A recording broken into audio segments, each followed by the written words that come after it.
Hello. ദിനേനെ മറ്റുള്ളവരുമായിട്ട് ആശയവിനിമയത്തിൽ ഏർപ്പെടുന്നവരാണല്ലേ നമ്മൾ സംസാരിക്കുമ്പോൾ ഉചിതമല്ലാത്ത ഒറ്റ വാക്ക് ഒട്ടനവധി അപകടങ്ങളിലേക്ക് എത്തിച്ചെന്ന് വരാം.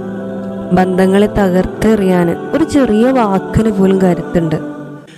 മറ്റുള്ളവർക്കായി അംഗീകാരവും അവരുടെ വളർച്ചയെ സഹായകമാക്കുന്ന വാക്കുകൾ പകരുമ്പോൾ ബന്ധങ്ങൾക്ക് ശക്തിയും അതുപോലെ സൗഹൃദങ്ങൾക്ക് ദൃഢതയും ഉണ്ടാകുന്നു. നീ ഒരിക്കലും ശരിയാവില്ല, നിന്നോട് എത്ര പറഞ്ഞിട്ടും ഗുണമില്ല തുടങ്ങിയ വാക്കുകൾ ആരും തന്നെ കേൾക്കാൻ ഇഷ്ടമില്ലാത്തവയാണ്. അതുകൊണ്ട് തന്നെ അത് പറയാനും ഇഷ്ടപ്പെടരുത്. അതേ വാക്കുകളുടെ സ്ഥാനത്ത് കൊള്ളാം, നന്നായിട്ടുണ്ട്, ഇനിയും നന്നാക്കാൻ നിനക്ക് കഴിയും, നീ ശ്രമിച്ചാൽ സാധിക്കും, ഇതുപോലെയുള്ള വാക്കുകൾ ഒരേ സമയം പറയുന്നവർക്കും കേൾക്കുന്നവർക്കും ഗുണമായി തീരുന്നു. നമ്മുടെ വാക്കുകൾ എപ്പോഴും നന്നാക്കാൻ ശ്രമിക്കുക.